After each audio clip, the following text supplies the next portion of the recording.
You're listening to the N2K Space Network.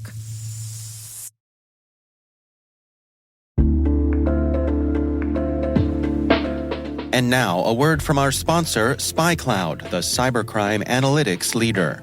SpyCloud disrupts cybercrime by telling you what criminals know about your business and your customers, so you can take action to prevent ransomware, session hijacking, account takeover, and online fraud. SpyCloud constantly recaptures and analyzes new data from the criminal underground, including credentials, session cookies, and PII siphoned from malware-infected devices.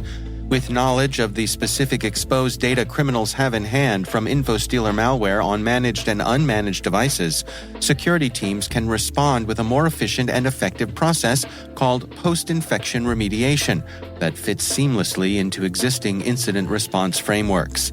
Get SpyCloud's post-infection remediation guide outlining the 7 steps for preventing a malware infection from becoming a full-blown ransomware incident.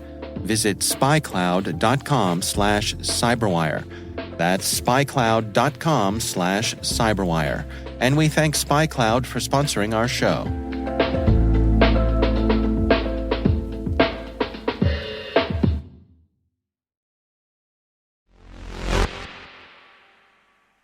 It's been 10 days since the Astrobotic Peregrine lander launched from Earth, heading towards our nearest natural satellite. And for 10 days, we've been glued to the updates. The liftoff on ULA's Vulcan Centaur was seamless. The first announcements excitedly indicated a nominal mission. And then propellant leaks and anomalies that have left the team wondering what to do. 2 days ago, it was decided to bring the little Falcon home. And today's the day the Peregrine comes back to Earth. T-minus 20 seconds to LOS speed rest. Go for deploy. Roger, roll. Today is January 18th, 2024.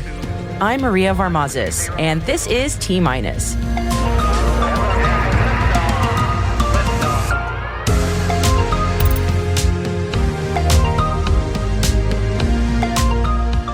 Astrobotic brings Peregrine back down to Earth.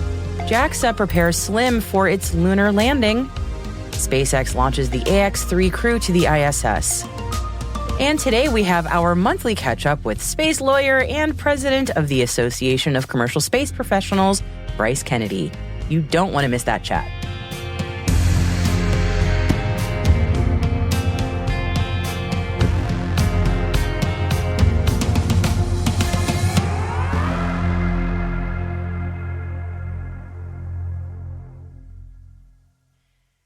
And today we're going to start our intel briefing with fire and destruction. Just an average day in the space industry, really.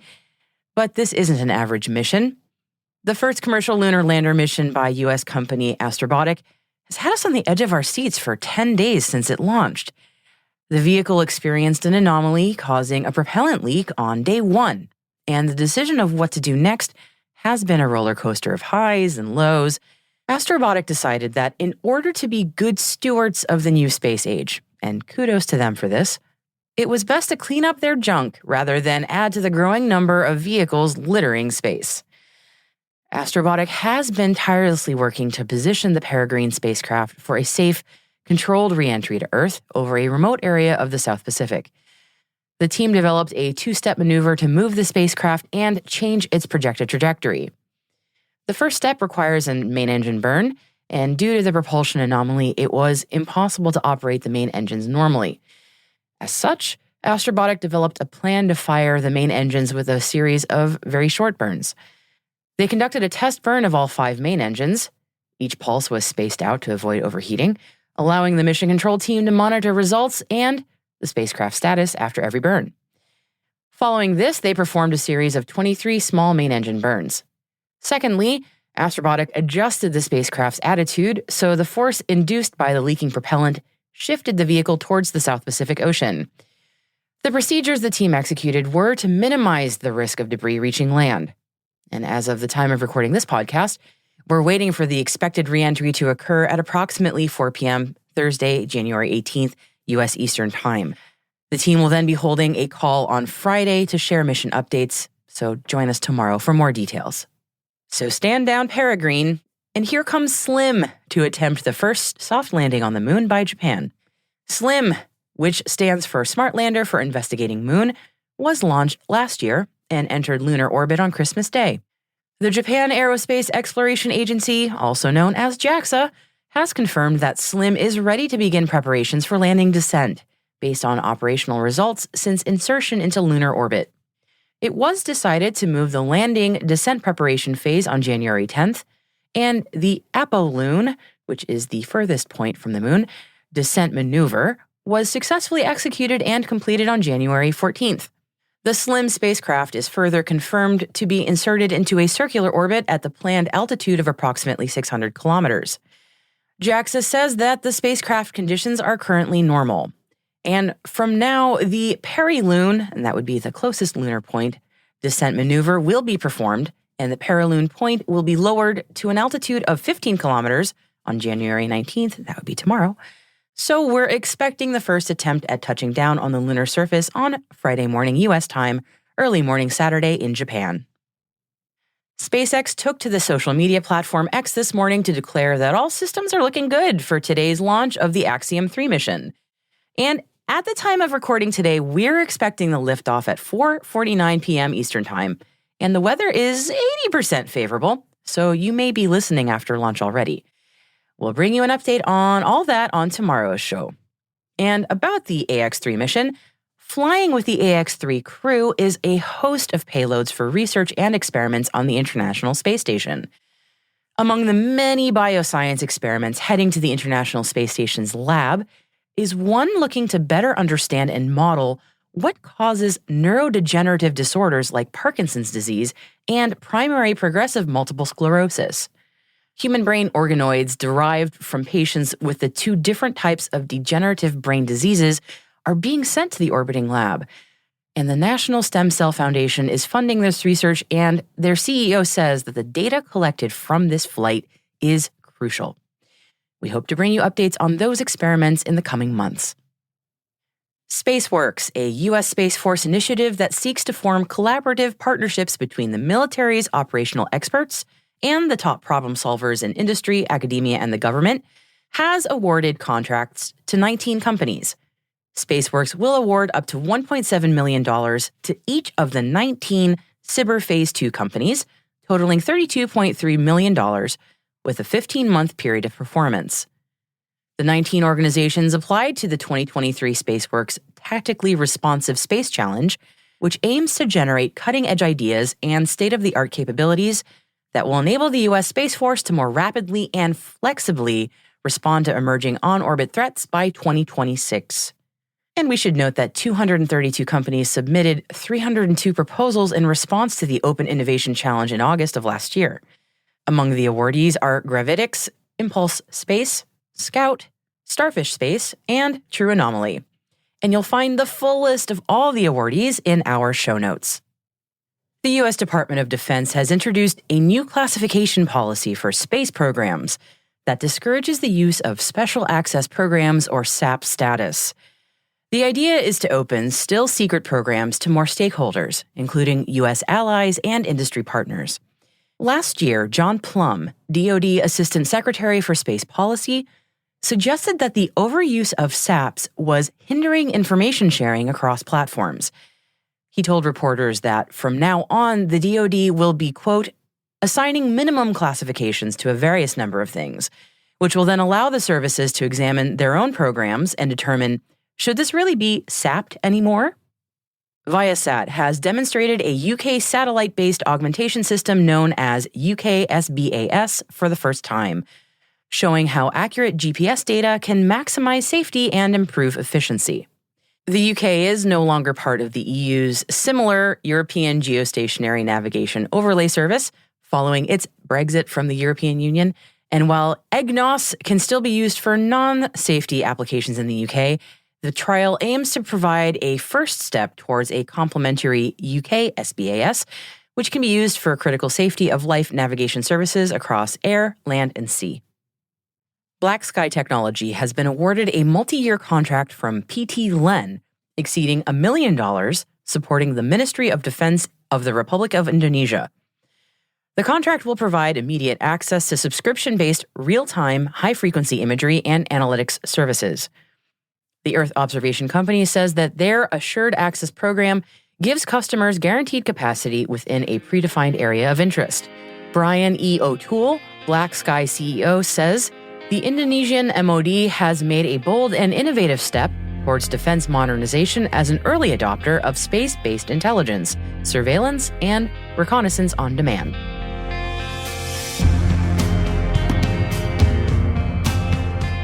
And those are the main stories that we're following today, and you'll find links to further reading on all that we've mentioned in our show notes as usual. And we've added one additional story on remarks by ESA Director Josef Aschbacher at the World Economic Forum conference in Davos. And they're all on our website as well at space.n2k.com, and just click on this episode title. Hey, T-Minus crew. If your business is looking to grow your voice in the industry, expand the reach of your thought leadership, or recruit talent, T-Minus can help. We'd like to hear from you. Just send us an email at space@n2k.com or send us a note through our website, so that way we can connect about building a program to meet your goals.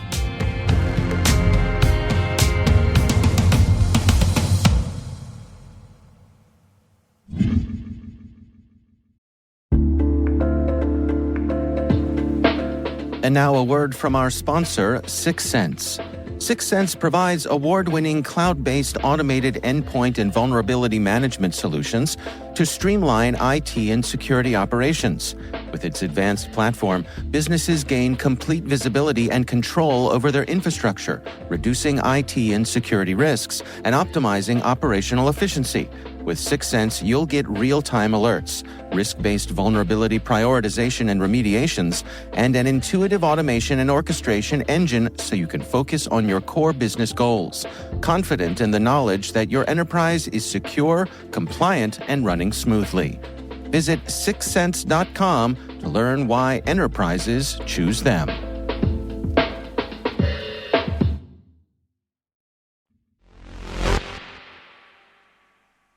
Today, we have our monthly catch-up with space lawyer and president of the Association of Commercial Space Professionals, Bryce Kennedy. And I started off by asking Bryce for his opinion on the discussions around sending human remains to the moon on the Astrobotic mission. So from two sides, and this is something I'm thinking about a lot in terms of how we move space commerce forward, because that's my background. And also, you know, the reason I got into space was because I'm not even joking. I looked up at the stars and I go, how do we make sure we do this right? How do we get it right? So to me, ensuring that we don't bring the problems that we have on Earth up to space, which I mean we inevitably will because we're humans, but also ensuring that we actually do create those boundaries and mechanisms that respect everyone. And so when I saw the Navajo Nation kind of petition to potentially postpone this thing, I understood, because to have a sacred site, you know, it's really difficult, because you look at where Mount Rushmore is, and that was an incredibly sacred site, and we just drilled our president's faces right into it. And it's one of those things where you can be like, well, that's just forward progress. That's just, you know, civilization, the spoils go to the victor. But how do we let both live? So, and the other thing that I'm contemplating too is when you have threats like China that really don't care about any of this, and they're just going to bulldoze their way forward and potentially claim, you know, regardless of the Outer Space Treaty, sovereignty of the moon or different locations that are essential to landing on the moon and creating moon bases and whatnot.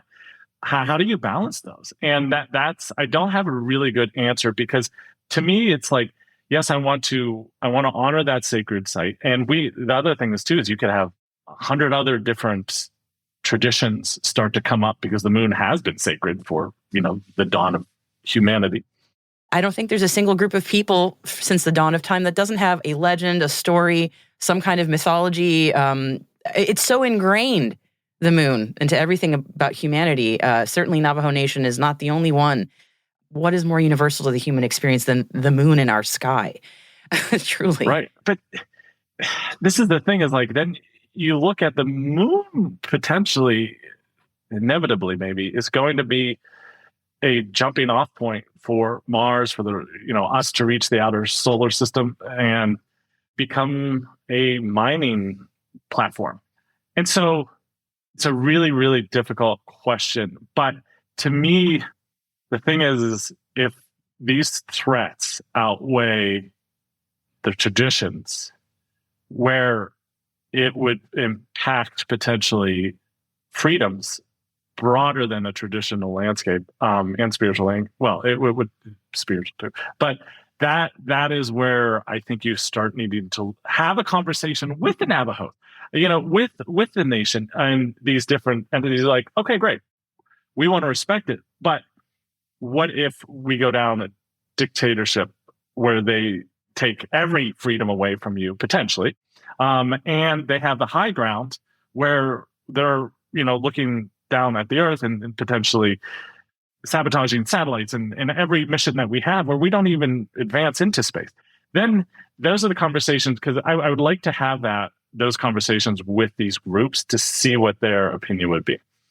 This is a very difficult situation, and I don't think anyone's got like you should have done this, you should have done that. And it deserves respect and thoughtfulness for sure. And you raised such fantastic points there, because we need to take good care. We don't want to repeat the same mistakes. There are external pressures. And then I think about sort of within the realm of commercial space. To me, the question is, how can commercial space be thoughtful moving forward? Because there's the law about what commercial space can and cannot do, and it doesn't say anything in this case. But then there's sort of the ethics and the morality and the very gray areas of how can you be sort of a good steward of these space assets, so to speak. We're still figuring that out right now. How do you, if you have because we don't want to go full like military mindset too, where everything's a threat and that outweighs everything. Because then you're gonna, it's kind of like what we saw with the Patriot Act, which is bulldoze rights left and right. And now we gave a lot of freedoms away immediately in the face of terror. And it has had some detrimental effects. We put up the Department of Homeland Security, which GAO has said was fundamental failure and waste of resources, and it's done the exact opposite of bringing together multiple stakeholders so they could communicate in the face of terror, all these different things. But at the same time, if this threat does exist and they are moving without any regard of any humans, like Chinese space program is very interesting, where my specialty is the regulatory framework here in the US, very robust and difficult for a lot of people trying to move forward, where you have China that doesn't, and they could drop rocket bodies on villages or this, that, the other thing. And while that is bad, if that is the reality though of what is coming to potentially colonize the moon, it's one of those questions. Where do we balance it? Because that is a reality. And I think also sussing out what the reality is, as opposed to just fear mongering, us versus them type of thing. But look at the reality is like, this is their program. This is how they approach it. These are the countries that are starting to go over it. The companies starting to want to move fast and, be as agile and cheap as possible. Can't get that in the US. Where are they going to go? And having that, and then asking these stakeholders, maybe they'll see it, maybe they won't, maybe they'll still focus on the sacred aspect as being the ultimate aspect. Yeah. The general feeling I have, and I'm a very, very, very big picture person, so I'm very bad at the details side of things. To me, the feeling I get is essentially they just wanted to be, Navajo Nation wanted to be asked. They wanted to be brought in. I don't think, this is a guess, I don't think they really wanted to scuttle the whole thing. I think they were just sort of like, hey, NASA, you said you were going to bring us in. You were going to talk to us. And you didn't. And I think they were trying to just get attention to that issue any way they could, which I can understand. As we move forward, especially as commercial space moves forward, there are going to be more issues like this. And it doesn't feel right. And again, I'm just going with feeling to just say, well, we don't care about those objections. We can't say we're going to just, every single person who raises a hand is going to, be able to scuttle a mission. But there's got to be some process some consideration somewhere built in, maybe just to say, hey, is there a way that we can make sure that we're at least informing people who are potential stakeholders or interested parties here? Because that was a miss in this case. Again, from my kind of own legal background and my own desire for commercial space to thrive, 100%. And also my deep, deep reverence for space, that's just built into my being. I agree with you. And yet I'd be curious to see why reinvent the wheel? Has there been historical precedent or historical examples in the past that have allowed commerce to move forward while honoring these voices? Or is this the first time? And, because that's the thing, is like we try to reinvent the wheel. I mean, I've had so many conversations like we should look at maritime law for space. There are these things that we've done some pretty good work for that could be applicable to space, but a lot of people look at it as this new thing when it shouldn't be. Yeah. And is there that historical precedent? I wish I had that information, but I don't. It's a good question. Maybe one of our listeners knows. I would love to hear that, because I'm a very cynical person, and my reaction is just, I doubt it. I really doubt it. I'm very cynical, though. So, but at the same time, if there isn't any precedent, I hope there is. But if there isn't, wouldn't it be amazing if space could be the time we try to get that a little, maybe not right, but do a little better? That's sort of my Trekkie hope. I like that. Do a little better. Yeah. Do a little better. Yeah. Wouldn't it be great if we could just get that a little better, do better than we've done on the ground? But it is a tricky situation. And Bryce, I've really enjoyed this conversation because it is a really tough one to extricate. One of the things that back when I had an executive coaching company, and a lot of people who worked under managers or leaders had a very similar feeling. Like they weren't being heard, that they didn't understand this thing. And what I would do a lot of times, and kind of back to what I was saying before, is I'd have the leaders basically transparently lay out everything that they're working on, the pressures that they have, being quite vulnerable from their own thing, that allowed their counterparts to understand and see exactly what they're going on and why they're doing the things that they're doing, which might not be the right way. But there is something about opening, that bonnet so that they could see exactly, how the sausage was being made, and the threat that they experienced on their own end, that allowed a conversation that was really different. And I think, kind of going back to what I was saying, that maybe that's one of the keys, is like someone from the military or someone that just had a really blunt conversation, like, look, this is what, laid that out, and then at least had that discourse where they could be like, oh, okay, cool. How do we balance that out from your point of view? I might take it, I might not, but I think that's one of the best ways that we could potentially move forward. Don't need to stop progress, but at least bake that into the process.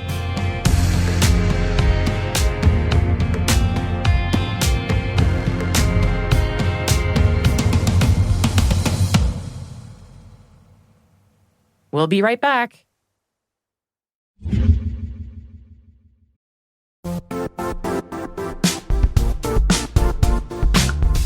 Now, a word from our sponsor, the Johns Hopkins University Information Security Institute, currently seeking qualified applicants for its innovative Master of Science in Security Informatics degree program.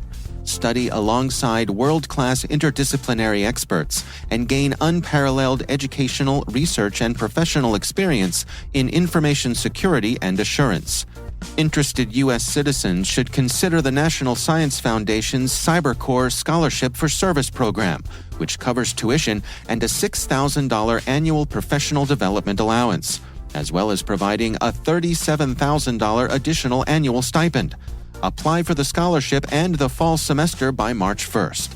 Learn more at cs.jhu.edu/MSSI.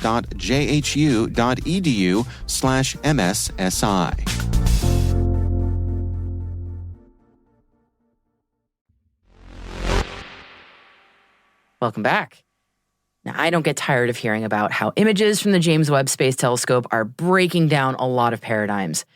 It's kind of what we were hoping for in a way. Not necessarily answers, but instead a lot more tantalizing questions. And some recent stories out of the web world illustrate just what exactly this incredible space telescope is doing to astrophysicists and cosmologists. In one case, a closer look at the extremely distant and extremely old galaxy GNZ11, and not to age discriminate here, but it shows that it's much brighter than it should be for a galaxy its age.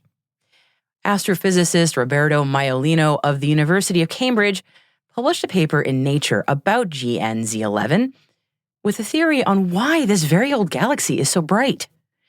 And his paper is called A Small and Vigorous Black Hole in the Early Universe.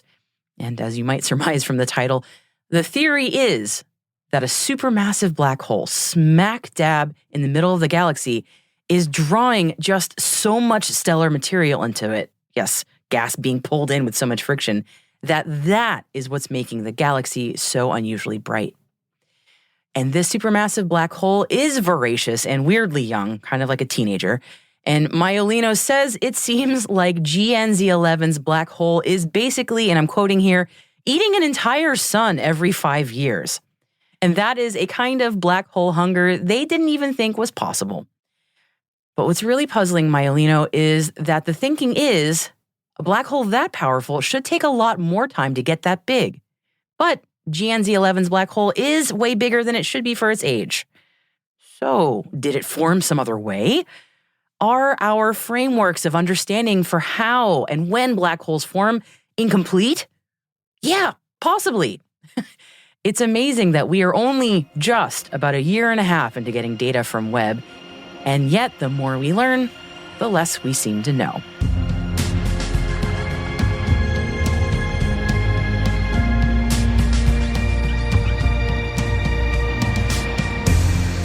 That's it for T-Minus for January 18th, 2024.